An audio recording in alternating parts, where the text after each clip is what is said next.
Bon, je pense qu'il est temps de faire une vidéo détente, hein, parce que je sens que sur YouTube c'est extrêmement tendu.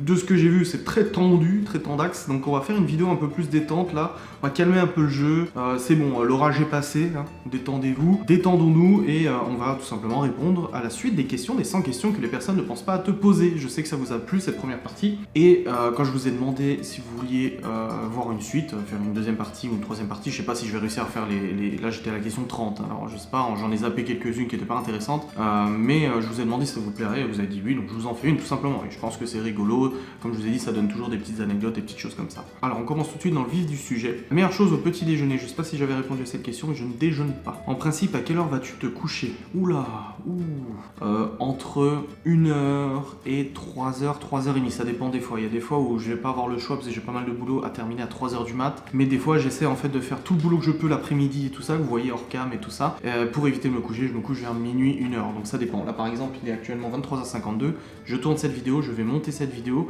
je vais rendre cette vidéo, et à mon avis d'ici 1h, 1h30, j'aurai fini. Donc j'aurai fini vers 1h30 du matin, ça va, c'est assez tôt comparé à d'habitude. Es-tu feignant? Ouais, ça m'arrive. Ouais, franchement, en fait, mon problème à moi, c'est que quand je rencontre quelque chose qui me paraît insurmontable, ça me bloque et ça me fait peur. Pourtant, je touche à beaucoup de domaines, j'essaie de toucher à beaucoup de domaines, je ne suis pas parfait, je suis pas un génie, je suis pas un super informaticien ou quoi que ce soit, franchement, et puis personne ne l'est, parti comme ça, on a toujours des choses à apprendre, mais c'est vrai que quand je rencontre une difficulté, elle me tétanise en fait, la difficulté. C'est que je vais mettre en fait un bon petit moment, ça n'a rien à voir avec la fainéantise, mais je vais mettre un bon petit moment en fait à me lancer, mais je sais qu'une fois que je me lance, bah j'y arrive. Et c'est le fait en fait de me dire, wow, là je suis en train de rencontrer un truc super difficile, ça me fait flipper, et le fait que ça me fasse flipper, je préfère faire d'autres choses en attendant. Donc du coup, bah j'attends un peu, c'est comme le tablier à faire dans la salle de bain, les contours en béton hydrofuge, enfin en plaque hydrofuge, ça me fait peur, je sais pas trop comment m'y prendre, du coup bah je retarde. Alors oui, parfois ça peut être perçu comme de la fainéantise, mais bon, j'adapte toujours et je fais toujours quelque chose à côté, donc non, je suis pas sûr que c'est de la fainéantise. N'importe quoi. Quand tu étais petit, en quoi te déguisais-tu pour Halloween? Je faisais pas Halloween quand j'étais... Bon, alors ça a dû m'arriver une ou deux fois, mais c'était rien du tout. Sorcière ou zombie? Bah, sorcière pour Maëva, évidemment. Combien de langues peux-tu parler?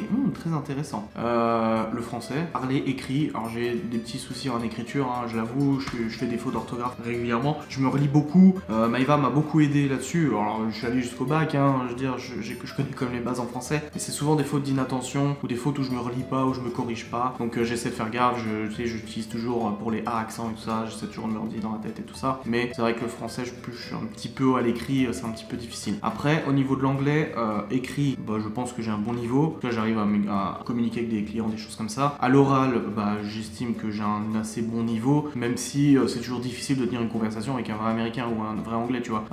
Il parle très vite et tout, donc il faut que ton cerveau il analyse en même temps. Je suis pas bilingue, mais je pense que je peux me démerder en anglais. Après, allemand, tout ça, rien. Italien de très petite base, mais j'aurais vraiment aimé apprendre une nouvelle langue, mais j'arrive pas à trouver le temps de le faire, ni même la motivation extrême de le faire. Pourtant, je pense que l'allemand m'aiderait vu qu'on a nos boîtes au Luxembourg, etc. Mais c'est franchement compliqué à 31 ans de se lancer dans une nouvelle langue. C'est possible, mais je me vois pas avoir le temps de le faire. Es-tu abonné à un magazine? J'étais abonné à Jeux Vidéo Magazine et j'ai arrêté parce que j'avais pas le temps de le lire. En fait, je recevais le magazine tous les mois et je me rendais compte en fait au bout de 3 mois que j'en avais 3 qui traînaient. Maëva c'est pareil, elle est abonnée à Public et au bout d'un moment en fait elle se les rattrape tous d'un coup parce qu'elle a pas le temps de le lire et du coup elle les a. Es-tu têtu? Ouais, je peux être très borné. Ouais. Claire Chazal ou Jean-Pierre Pernaut?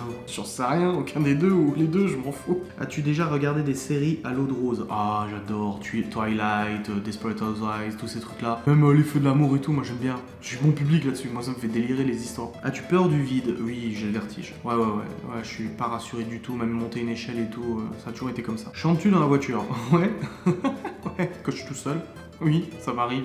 Calmez-vous. Chantes-tu sous la douche? Ouais, aussi. Mais en fait, en règle générale, j'aime bien fredonner. Je chante extrêmement mal, mais j'aime bien fredonner des airs, des trucs comme ça, suivre un peu la chanson et tout ça, ouais, ça m'arrive. As-tu déjà utilisé un pistolet?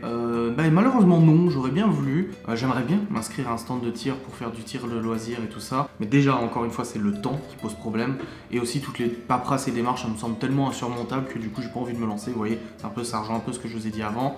Ouais, ça me botterait bien d'essayer des armes, des trucs comme ça. Pas un peu, c'est pas le truc de cow-boy ou quoi que ce soit, mais j'ai toujours aimé les armes, la mécanique des armes et tout ça. Ça m'a toujours un peu fasciné, sans partir dans un moment psychopathe, hein. Mais c'est pour ça que je fais de l'airsoft, parce que c'est des répliques d'armes et je trouve ça vachement sympa. La dernière fois que t'as été photographié par un photographe. Aimes-tu les comédies musicales? Ouais, ça passe. Franchement, ça passe. Notre-Dame, on est allé voir le remake de Notre-Dame, on est allé voir, c'était sympa. Mamma Mia, j'aime bien aussi. Non, ça va, franchement, ça passe. Noël est-il stressant pour toi? Oh là, j'adore les périodes de fête et tout. Là-dessus, franchement, toujours aimé les périodes de fête. En fait, j'ai toujours aimé quand on change d'heure et qu'on passe en heure d'hiver, qu'il fasse nuit à 18h, qu'il fasse froid, qu'il y ait un peu de neige, tous ces trucs-là. Mais j'adore, je kiffe la période de Noël, j'adore Noël, j'adore tout ça. J'ai toujours aimé. Mes plus beaux souvenirs, c'est quand, avec ma famille, ma soeur en fait travaillait à Metz, dans une parfumerie, et généralement, pendant les 4 semaines du marché de Noël à Metz, enfin 4 semaines un peu plus, genre de novembre à janvier, tous les dimanches ou tous les samedis, ou alors tous les 2 dimanches et 2 samedis, on allait en fait sur Metz, et c'était très rare. Faut savoir que même si on habitait pas loin de Metz, de mon enfance, je suis pas allé beaucoup à Metz. Mes parents, mon père travaillait déjà toute la semaine, c'était pas possible. Ma mère, elle avait pas forcément une voiture pour pouvoir le faire, et c'est vrai que ça nous paraissait très loin. On avait tout ce qu'il fallait en fait à côté de Metz. Donc on allait en fait une fois tous les 2 semaines, je sais plus exactement, rendre visite à ma soeur à la sortie de son boulot et aller tous manger au resto ensemble. C'était sympa. C'était franchement un super moment. On faisait le marché de Noël. J'en garde des extrêmement bons souvenirs. Cette période-là, en plus, j'étais avec Maëva et c'est vrai que je rêvais de l'emmener au marché de Noël et tout ça. Enfin, j'écoutais, pour l'anecdote, en fait, je passais tout mon chemin en bagnole à écouter Red Hot Chili Pepper, les chansons By the Way, etc. dans les écouteurs, la tête posée comme ça, comme le carreau de la bagnole, et puis à penser à Maëva, à verser la petite larme que je la vois pas, etc. Mais voilà, c'est la petite anecdote. C'est vrai que quand je repense Noël, je repense à ça. Ta tarte aux fruits préférée? Je suis pas trop tarte aux fruits. Je suis pas trop tarte et gâteau. Vraiment, tout ce qui est gâteau, sablé, machin, je suis pas super fan. Je mange, hein, mais je suis pas super fan. Tarte aux fruits, je veux dire tarte à la fraise, ça passe quoi. En gros. Que voulais-tu faire quand tu étais enfant?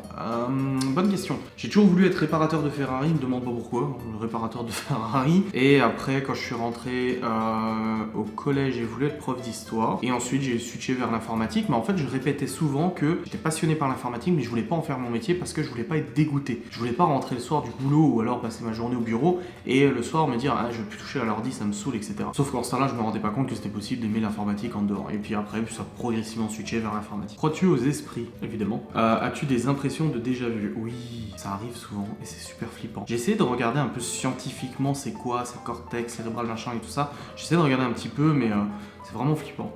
Prends-tu des vitamines? Non. Portes-tu des pantoufles? Ouais, j'en portais jamais quand j'étais gamin, ou même dans nos premiers appartements avec Maëva, mais depuis quelques temps, depuis que j'ai pris du poids et que je suis devenu gros, je porte des pantoufles parce que j'ai mal aux pieds, tout simplement. Et finalement, j'aime bien. Un peignoir? Non. J'en ai un. Tu sais que Maëva a reçu un partenariat, mais non, je le porte pas. Que portes-tu pour dormir? Je dors en boxer. Voilà, tout simplement. Ton pantalon, ton premier album reçu. Ouh là, c'est vieux. Ça, c'est pas un album, c'est un single, et c'était Scatman World. C'est pas ma soeur m'avait acheté ça. Nike ou Adidas? Bon, Adidas. Hamburger ou frites? Bon, hamburger. As-tu déjà pris des cours de danse? C'est rigolo, mais en fait, avec Maëva, il y a quelques années, quand on est revenu en Lorraine, en fait, on avait envie de sortir un petit peu et tout ça, mais on connaissait pas, on parlait pas encore à Marion, Mickaël et tout ça. Moi, j'étais en contact avec Marion depuis longtemps, mais on s'était pas revus, et on avait participé à une soirée avec Maëva, où en fait, c'était une soirée, tu sais, on va sortir, on se connaît pas, mais on va sortir ensemble. On était sortis avec plusieurs personnes, et nous étions allés à un cours de danse, je sais plus quel type de danse, etc. Et on est vite partis, tout simplement, parce qu'en fait, on voulait danser entre nous. On voulait qu'on nous apprenne à danser, et que Maëva et moi dansions, mais le problème en fait c'est qu'on devait alterner les partenaires et moi je suis pas très fan de ça, je suis très réservé en fait là-dessus, et puis Maëva aussi, du coup on s'est dit putain mais non on veut danser ensemble, on veut pas danser avec d'autres personnes, du coup on est parti, voilà. C'était l'anecdote de merde. Peux-tu faire des formes bizarres avec ta langue? Pas spécialement, calme-toi. As-tu déjà gagné une coupe? J'ai fait du judo comme j'ai parlé dans une vidéo. Je crois pas avoir gagné des coupes parce que j'étais très mauvais et je voulais pas me battre. J'ai fait du taekwondo, j'ai pas fait de championnat. J'ai fait de l'athlétisme, j'ai à peine couru 6 mois, je suis tombé par terre. Et après j'ai fait de la musculation, mais non, j'ai jamais gagné de. Ah si, bah si. Quelques années j'ai participé à une LAN party. Une LAN party c'est des jeux en réseau où en fait à côté de chez moi ils organisaient une grande LAN party, on était 50 joueurs et tout ça. Il y avait plusieurs jeux qui étaient joués et tout, et j'avais demandé s'il y avait une Real Tournament qui était jouée. Real Tournament c'est mon jeu. J'ai passé des milliers d'heures dessus et sans me vanter j'ai atteint un niveau qui était assez costaud. Même encore aujourd'hui je joue sur des serveurs professionnels privés, c'est des serveurs en fait qui sont uniquement accessibles sur invitation parce que voilà j'ai un niveau qui est assez élevé. J'ai jamais réussi à rien en faire parce que une Real Tournament n'est plus jouée en ligue compétitive déjà. C'est un peu tombé à l'abandon, même s'il y a le nouvel Unreal qui est sorti sur le Epic Game Store là. Mais en fait, j'ai participé à un concours, un championnat, et j'ai gagné tout simplement. Et je crois que j'avais gagné une coupe de merde, et puis 2-3 trucs, quoi. Un bon d'achat de 50 balles dans un magasin informatique ou je sais pas quoi. As-tu déjà pleuré de joie? Absolument. À la naissance de mes gamins, déjà. As-tu un quelconque vinyle? Pas du tout. As-tu un tourne-disque? Encore moins. Brûles-tu régulièrement de l'encens? De l'encens non, mais des bougies, oui. Es-tu déjà tombé amoureux? Bien sûr. Qui aimerais-tu voir en concert? Je suis pas super fan des concerts. Je suis déjà allé voir Sinsemilia avec mon beau-frère. On est même allé, je pouvais même aller en coulisses les voir parce qu'en fait le frère de mon beau-frère s'occupait en fait, était chef de la sécurité du coup au Gaumont à Amnéville. Je crois qu'on était à Amnéville il me semble, ou à Metz aux arènes, je sais plus, bref. Et on était rentrés devant tout le monde et tout ça sur le côté, t'sais. Et on pouvait aller les voir en coulisses, mais j'ai pas voulu parce que je voulais pas les embêter. Et on était tout devant sur la scène. Sinsemilia, on est allé le voir. En tout cas, un gros concert, c'était ça. Après, je suis pas super fan des concerts. J'aime pas la foule comme ça me fait un peu flipper. Donc, j'ai pas vraiment absolument envie de voir quelqu'un en concert. Franchement, je crois que je vais m'arrêter là parce que je vois qu'il y a déjà 15 minutes de rush. Je referai une troisième partie parce qu'il reste encore une trentaine de questions. Je ferai une troisième partie si ça vous dérange pas. J'espère que ça vous a plu. Vous voyez, je vous donne des petites anecdotes. Je sais que la première vidéo avait plu. Bah, continuons, hein. On continue sur quelque chose. Moi, je trouve que c'est sympa parce que c'est des questions que vous posez pas forcément sur une FAQ. Et en même temps, c'est des réponses qui sont un peu plus détaillées qu'une FAQ. Donc voilà. Je vous remercie d'avoir regardé cette vidéo. Détendez-vous. On reprend le cours des vidéos un peu moins sujet à haine ou au débat. Hein. Je suis absolument conscient que la vidéo qui était publiée précédemment est une vidéo qui allait attiser de la haine, parce qu'il y a des gens, malheureusement, j'espère vraiment que de mon côté, contrairement à ce que j'ai pu entendre, j'espère vraiment que de mon côté, des abonnés qui nous apprécient, Maëva et moi, ne sont pas allés insulter des youtubeuses, etc., ne sont pas allés leur prendre la tête ou quoi que ce soit, parce que au-delà du fait que moi, je suis pas responsable de ce que vous faites, parce que je vous ai clairement dit de ne pas le faire, vous faites passer pour des cons, tout simplement. Et malheureusement, aujourd'hui, ce soir, en tout cas, j'ai pu constater qu'une partie de sa communauté se faisait passer pour des cons, à venir m'insulter, me menacer de mort, etc. J'espère que vous l'avez pas fait, parce que vous faites passer aussi pour des cons, et ça serait vraiment dommage. Merci d'avoir regardé cette vidéo, et je vous dis à très vite.